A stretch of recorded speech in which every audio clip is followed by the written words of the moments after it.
Hello दोस्तों, मैं हूँ ऋषभ सिंह। हम फिजिक्स में इलेक्ट्रिसिटी चैप्टर पढ़ रहे थे। आज इसका 4th वीडियो लेके आए हैं। हमने लास्ट वीडियो में पढ़ा हुआ था कि रेजिस्टेंस क्या होता है, ओम के रूल्स के बाद पढ़ा था व्हाट इज रेजिस्टेंस। आज इसी के आगे पढ़ते हैं कि रेजिस्टेंस पे कौन कौन से ऐसे फैक्टर हैं जो रेजिस्टेंस पे क्या करते हैं, प्रभाव डालते हैं, इफेक्ट डालते हैं।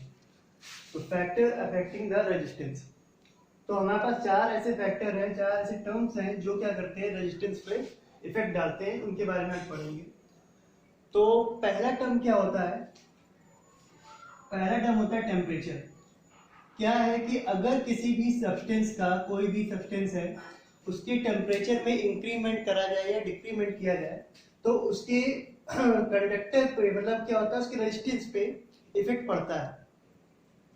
जैसे कि अगर कोई प्योर मेटल है, मेटल क्या होगा, गोल्ड, सिल्वर, ठीक है, आयरन, ये सब मेटल होते हैं। तो अगर कोई मेटल है, उसके टेम्परेचर में कोई भी इंक्रीमेंट किया जाए तो वो डायरेक्टली प्रोपोर्शनल होता है। कहने का मतलब है, अगर टेम्परेचर इंक्रीज किया जाए तो जो प्योर मेटल का रेजिस्टेंस होगा, रेजिस्टेंस ऑफ प्योर मेटल,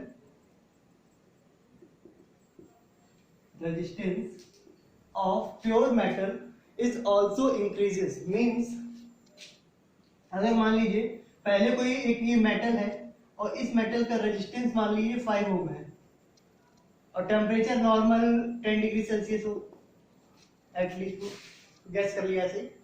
अगर ये टेम्परेचर हमने इंक्रीज कर दिया, मान लीजिए 20 डिग्री सेल्सियस कर लिया, तो इसका भी क्या होगा कि रेजिस्टेंस अपने मन से क्या हो जाएगा, इंक्रीमेंट हो जाएगा 10 ओम। अगर ये डिक्रीज हो रहा है तो ये भी डिक्रीज हो जाएगा। प्रोपोर्शनल का मतलब होता है वन साइड जो वर्क हो रहा है अदर साइड भी वही वर्क होगा, ठीक है। तो ये रेजिस्टेंस होता है किसके लिए, प्योर मेटल के लिए। केवल मेटल की बात हो रही है यहाँ पर। नेक्स्ट अगर क्या है कि नॉन मेटल आ जाए वहां पे। नॉन मेटल कहने का मतलब हो गया कि वुड, प्लास्टिक, पेपर, ऐसी चीजें जिसमें करंट क्या हो, फ्लो ना कर सके। पढ़ा चुके हैं क्या कंडक्टर होते हैं, नॉन कंडक्टर क्या होते हैं। तो कोई नॉन मेटल हो, सेमी कंडक्टर हो, इलेक्ट्रोलाइट हो, इन सभी में क्या होता है, इसका इनवर्सली प्रोपोर्शनल इफेक्ट पड़ता है। मतलब कहने का इसी का जस्ट अपोजिट कि अगर कोई 5 ओम का रेजिस्टेंस है और उसमें क्या हुआ, 10 डिग्री सेल्सियस उसका टेम्परेचर है, अब टेम्परेचर हमने क्या कर दिया, इंक्रीज कर दिया, मतलब टेम्परेचर अब हमने कर दिया 20 डिग्री सेल्सियस, तो ये इंक्रीज ना होकर के ये क्या हो जाएगा, डिक्रीज हो जाएगा। इसका डबल हुआ तो जस्ट उसका क्या हो जाएगा, हाफ हो जाएगा, ठीक है। और अगर हमने क्या किया, टेम्परेचर डिक्रीज कर दिया, मतलब 10 डिग्री की जगह क्या कर दिया, 5 डिग्री सेल्सियस कर दिया, तो इसका ये जो होगा वो ग्रेटर हो जाएगा, मतलब बढ़ जाएगा, 10 ओम हो जाएगा। तो इनवर्सली प्रोपोर्शनल का मींस होता है जो भी एक तरफ वर्क हो रहा है दूसरी तरफ उसका उल्टा वर्क होगा। आगे देखते हैं तो कुछ एलॉय होते हैं। एलॉय कहने का मतलब कुछ ऐसे सब्सटेंस जो मेटल और नॉन मेटल को मिक्स करके बनाया जाता है, या कई सारी आपस की मेटल को मिक्स कराया जाता है। तो ऐसी चीजों को हम क्या कहते हैं, एलॉय कहते हैं। एलॉय किस तरह के, जैसे मान लीजिए मैग्नीन हो गया और एक कांस्टेंटाइन हो गया, ये डू नॉट चेंज, ये कभी भी चेंज नहीं होते। क्या नहीं चेंज होता, इनका रेजिस्टेंस नहीं होता। अगर हम टेम्परेचर इंक्रीज करें या टेम्परेचर डिक्रीज करें तो इन दोनों मेटलों के या कोई भी जो एलॉय होती है इनके रेजिस्टेंस पे कोई भी चेंजमेंट नहीं आता है, वो जैसे हैं वैसे ही बने रहते हैं। बढ़ते हैं अगले टॉपिक फैक्टर की तरफ। अगर किसी, मान लीजिए कंडक्टर की लेंथ L है तो वो डायरेक्टली प्रोपोर्शनल होगी R, मतलब किसी भी कंडक्टर का जो रेजिस्टेंस होगा वो डिपेंड करेगा उसकी लेंथ पर। जितनी बड़ी लेंथ होगी किसी कंडक्टर की उसका रेजिस्टेंस भी ज्यादा होगा। अगर किसी कंडक्टर की लेंथ क्या है, कम है, तो उसका रेजिस्टेंस भी कम होगा। अगर हम मान लें कि लेंथ अभी हाफ कर दें, पहले L लेंथ थी, उसकी लेंथ हमने क्या कर दी, हाफ कर दी, तो रेजिस्टेंस भी जो भी रहा होगा उसका क्या हो जाएगा, हाफ हो जाएगा। ये डायरेक्टली प्रोपोर्शनल है। डायरेक्टली प्रोपोर्शनल का मतलब ही ये होता है कि एक तरफ जो भी काम हो रहा है दूसरी तरफ भी वही काम होगा, ठीक है। जबकि इनवर्सली प्रोपोर्शनल जैसे ये लगा है, साइन दोनों के सेम रहते हैं, लेकिन भाई डायरेक्टली में डायरेक्ट लिख देते हैं और इनवर्सली में अपॉन करके लिखते हैं। इनवर्सली प्रोपोर्शनल क्या होता है, एक तरफ जो भी वर्क हो रहा होता है दूसरी तरफ उसका जस्ट अपोजिट वर्क होता है। नेक्स्ट फैक्टर है एरिया ऑफ क्रॉस सेक्शन। तो एरिया ऑफ क्रॉस सेक्शन में क्या होता है कि जो रेजिस्टेंस होता है वो इनवर्सली प्रोपोर्शनल होता है एरिया ऑफ क्रॉस सेक्शन के। एरिया ऑफ क्रॉस सेक्शन का मतलब क्या होता है, इसको देखेंगे। जैसे मान लें एक ये कोई मेटल है मान लें, या कंडक्टर समझ लें, तो इसके क्या है कि जो ये गोलाई होती है इसी को बोलते हैं एरिया ऑफ क्रॉस सेक्शन। तो ये क्या होता है कि जो रेजिस्टेंस होता है वो inversely proportional of area of cross section के होता है। मतलब कहने का कि अगर हम किसी भी कंडक्टर का एरिया हम क्या करें, क्रॉस सेक्शन एरिया इंक्रीज करते हैं तो उसका जो रेजिस्टेंस होता है वो क्या होता है, डिक्रीज हो जाता है। और अगर एरिया हम क्या करें, डिक्रीज कर दें तो रेजिस्टेंस अपने आप क्या हो जाएगा, इंक्रीज हो जाएगा। इसी पे नेक्स्ट फैक्टर है नेचर ऑफ द सब्सटेंस। मतलब अलग अलग सब्सटेंस के जो कंडक्टर होते हैं वो भी उस पर इफेक्ट डालते हैं। इसका कोई मैथमेटिकल फॉर्म नहीं है, बस थोड़ा समझने वाली बात है कि मान लें कोई दो हमने सब ले लिए, एक ये कंडक्टर ले लिया, ये कंडक्टर मान लीजिए गोल्ड का ले लिया, और एक ये कंडक्टर ले लिया। ये कंडक्टर किसका ले लिया, आयरन का। एक कंडक्टर हमारा गोल्ड का है, एक कंडक्टर आयरन का है। इसकी लेंथ भी L है और इसकी लेंथ भी L है। इसका क्रॉस सेक्शनल एरिया मान लीजिए A है और इसका भी क्रॉस सेक्शनल एरिया A है। दोनों के क्रॉस सेक्शनल एरिया क्या है, सेम है, दोनों की लेंथ सेम है, बस है क्या, दोनों अलग अलग हैं। मतलब एक गोल्ड का है कंडक्टर और एक आयरन का कंडक्टर है, तो इनका जो रेजिस्टेंस होगा वो भी वेरी करेगा, वो सेम नहीं आएगा। दोनों R नहीं होंगे, इसका रेजिस्टेंस कुछ अलग होगा तो हम R1 मान लेंगे, इसका रेजिस्टेंस कुछ अलग होगा तो इसको हम R2 मान लेंगे। ठीक है, तो इससे हमें क्या समझ में आया कि अगर कोई दो अलग अलग क्वालिटी के कंडक्टर लेंगे तो उनके रेजिस्टेंस भी अलग अलग आएंगे, चाहे उनकी लेंथ और क्रॉस सेक्शनल एरिया सेम क्यों ना हो। ठीक है, तो यही कुछ ऐसे फैक्टर्स हैं जो रेजिस्टेंस पर इफेक्ट डालते हैं। अब जरा इन दो फैक्टरों को हम ढंग से देखेंगे, इनसे अगला एक फॉर्मूला बन के आएगा, उस पर ध्यान देते हैं। हाँ, तो ये जो ये दो फैक्टर थे, एक था लेंथ ऑफ द कंडक्टर और एक था एरिया ऑफ क्रॉस सेक्शन। ये दोनों क्या होता है कि इसको हमने कैसे डिनोट किया था कि फर्स्ट अगर हम देखें तो जो R होता है वो डायरेक्टली प्रोपोर्शनल था लेंथ ऑफ द कंडक्टर के, और एक ये था एरिया ऑफ क्रॉस सेक्शन। तो इसमें क्या था कि जो R था, मतलब रेजिस्टेंस था, वो इनवर्सली प्रोपोर्शनल था एरिया ऑफ क्रॉस सेक्शन के। अगर हम इसको फर्स्ट इक्वेशन माने और इसको हम सेकंड इक्वेशन मान लें तो दोनों इक्वेशनों को हम देखते हैं कि लेफ्ट हैंड साइड क्या है, सेम है। तो इसको हम ऐसे लिख लेंगे R, ऐसे यहाँ लिखेंगे फ्रॉम इक्वेशन 1 एंड 2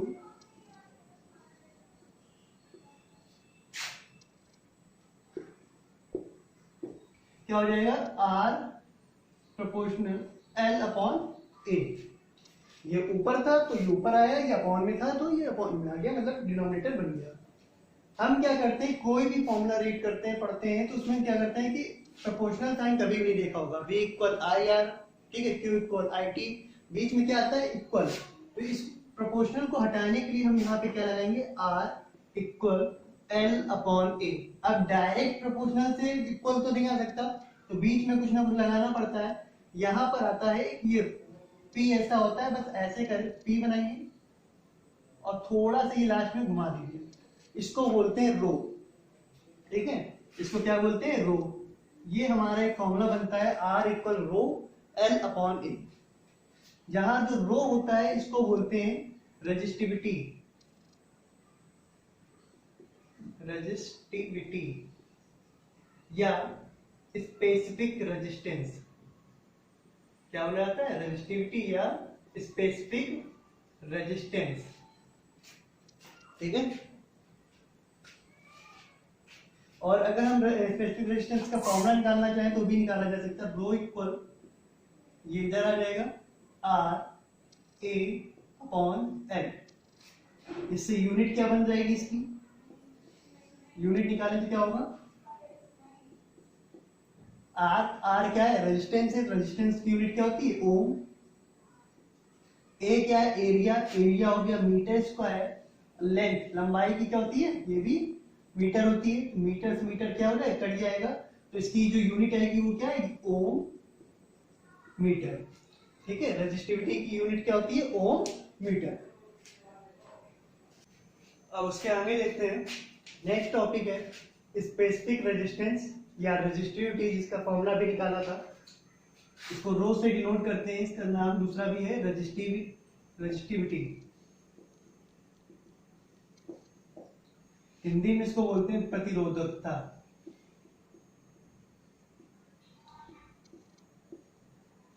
प्रतिरोधकता। ठीक है, तो अभी हमने फॉर्मूला निकाला था rho equal R A upon L. अगर इसकी हम डेफिनेशन निकालें और हम कुछ ऐसा करें कि लेंथ को, जो भी कंडक्टर है उस कंडक्टर के लेंथ को हम क्या कर लें, 1 मीटर मान लें।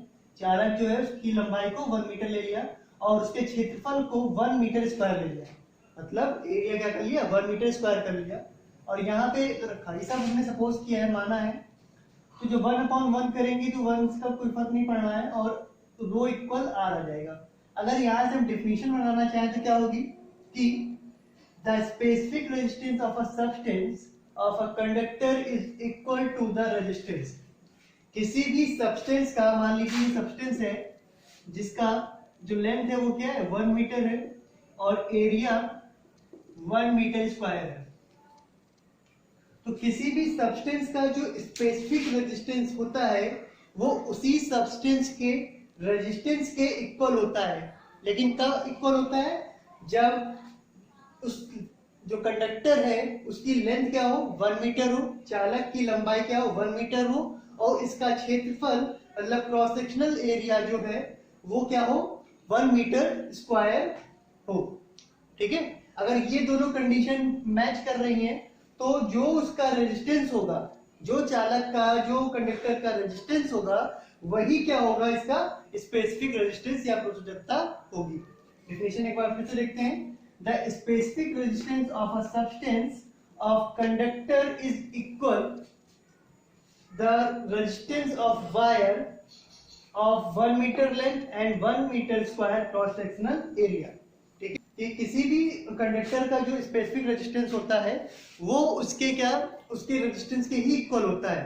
जबकि क्या होना चाहिए, जो कंडक्टर होना चाहिए उसकी लेंथ 1 मीटर की और उसका एरिया ऑफ क्रॉस सेक्शनल जो प्रतिच्छेद क्षेत्रफल होता है वो क्या होना चाहिए, 1 मीटर स्क्वायर होना चाहिए। अच्छा, हम इतनी देर से मतलब पिछले वीडियो में भी रेजिस्टेंस के बारे में पढ़ा, आज भी रेजिस्टेंस के बारे में पढ़ रहे हैं। तो रेजिस्टेंस का हम यूज क्या करते हैं, जो इतना सारा पढ़े ले रहे हैं, तो उसका यूज देखते हैं क्या क्या यूज होता है।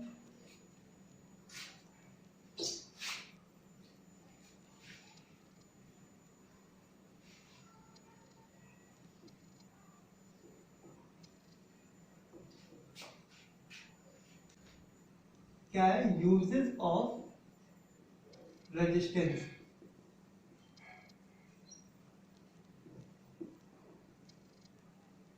फर्स्ट यूज क्या है कि टू कंट्रोल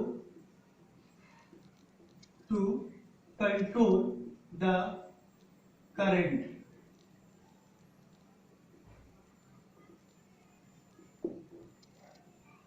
करंट को कंट्रोल करने के लिए मतलब क्या है कि मान लीजिए करंट हमारे यहाँ घरों में लाइट आ रही है और हमें ज्यादा करंट की जरूरत है।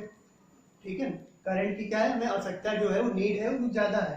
तो हम क्या करते हैं, अपने घरों में ऐसे वायर का यूज करते हैं जिनका रेजिस्टेंस क्या हो, कम हो। स्टार्टिंग में मैंने बताया था, जब कंडक्टर उतारते तो बताया एक ऐड आता है, तरह पावर देते हैं किसका, पॉलीकैब वायर का। तो उसमें भी यही बताते हैं कि इसमें क्या होता है कि इलेक्ट्रिकल की बचत होती है। बचत होने का कहने का मतलब यही है कि उस वायर में क्या होगा कि रेजिस्टेंस की कमी होगी, रेजिस्टेंस कम होगा। तो ऐसे सारे वायर जिनमें रेजिस्टेंस क्या होती है, कम होती है, उसमें इलेक्ट्रिक क्या होती है, ज्यादा करंट ज्यादा फ्लो करता है। और अगर हमें ऐसा है कि मतलब करंट ज्यादा आ रहा है और हमें कम करंट की आवश्यकता है, हम क्या करेंगे, ऐसे वायर के यूज करेंगे जिसमें रेजिस्टेंस क्या हो, ज्यादा हो। तो करंट को कंट्रोल करने में भी क्या रेजिस्टेंस का एक यूज होता है। सेकेंड इसका यूज है transform the electrical energy.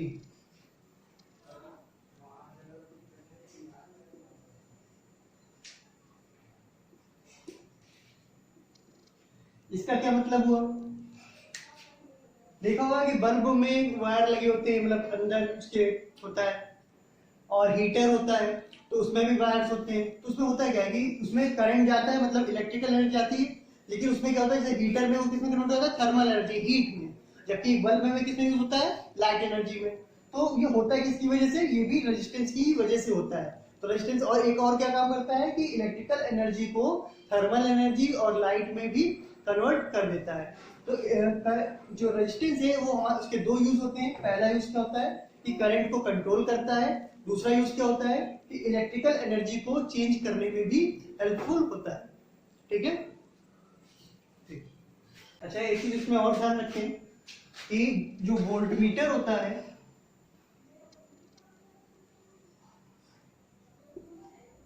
Voltmeter और एमीटर, इन दोनों का क्या यूज होता है? इसका यूज होता है वोल्टेज को मेजरमेंट करने में। इसके मेजरमेंट करने में, वोल्टेज में हमने पोटेंशियल में पढ़ाया था, और इसका यूज होता है करंट को मेजरमेंट करने में। ये भी हमने करंट जब पढ़ाया था तो बताया था। तो इसमें क्या होता है, जो वोल्टमीटर होता है, इसमें जो रेजिस्टेंस होता है वो हाई होता है, मतलब बहुत ज्यादा होता है। इसका रेजिस्टेंस क्या होता है? बहुत ज्यादा होता है, जिसकी वजह से वोल्ट मीटर में करंट नहीं आता या ना के बराबर करंट होता है। जबकि अमीटर का जो रेजिस्टेंस होता है वो क्या होता है? लो होता है, बहुत कम होता है। इसकी वजह से तो ज्यादातर जो करंट होता है वो एमीटर से ही फ्लो करता है। इस वजह से जो करंट का मेजरमेंट होता है वो किससे करते हैं? एमीटर से। करंट का मेजरमेंट कभी भी हम वोल्टमीटर से नहीं कर सकते, और इससे किसका करते हैं? पोटेंशियल डिफरेंस का। ठीक है, तो आज के लिए यहीं तक रखते हैं। नेक्स्ट हम इसी में रेजिस्टेंस में अगला टॉपिक पढ़ेंगे, कॉम्बिनेशन ऑफ रेजिस्टेंस। दो तरह के कॉम्बिनेशन होते हैं, सीरीज और पैरेलल में। वो नेक्स्ट टॉपिक होगा, जो कल वीडियो आ जाएगा। तो आज के लिए यहीं रखते हैं। अगर वीडियो तो आपके लिए हेल्पफुल हो रहा है, इसको लाइक एंड सब्सक्राइब जरूर करें। और आप कोई भी क्वेश्चन हो कि कोई टॉपिक समझ में ना आ रहा हो, या कोई भी बुक से कोई टॉपिक अलग से कुछ छूट रहा हो, या कोई न्यूमेरिकल हो, तो आप कमेंट करके उसमें दे सकते हैं। अगर कोई दिक्कत है तो ये हमारा व्हाट्सएप नंबर भी है, आप फोटो खींचिए और इसमें सेंड कर दीजिए। अगर कई सारे क्वेश्चन होंगे, पूरे वीक में देखेंगे, अगर 10 से 12 क्वेश्चन हो जाते हैं तो हर सैटरडे को उसका एक वीडियो बना देंगे, जिसके आपकी जितनी भी क्वेरीज होंगी उसका उसमें सोल्यूशन कर देंगे। वीडियोस को ज़्यादा से ज़्यादा लाइक करते रहें, अपने फ्रेंड्स के साथ शेयर करते रहें, और खुश रहें। आज के लिए इतना ही।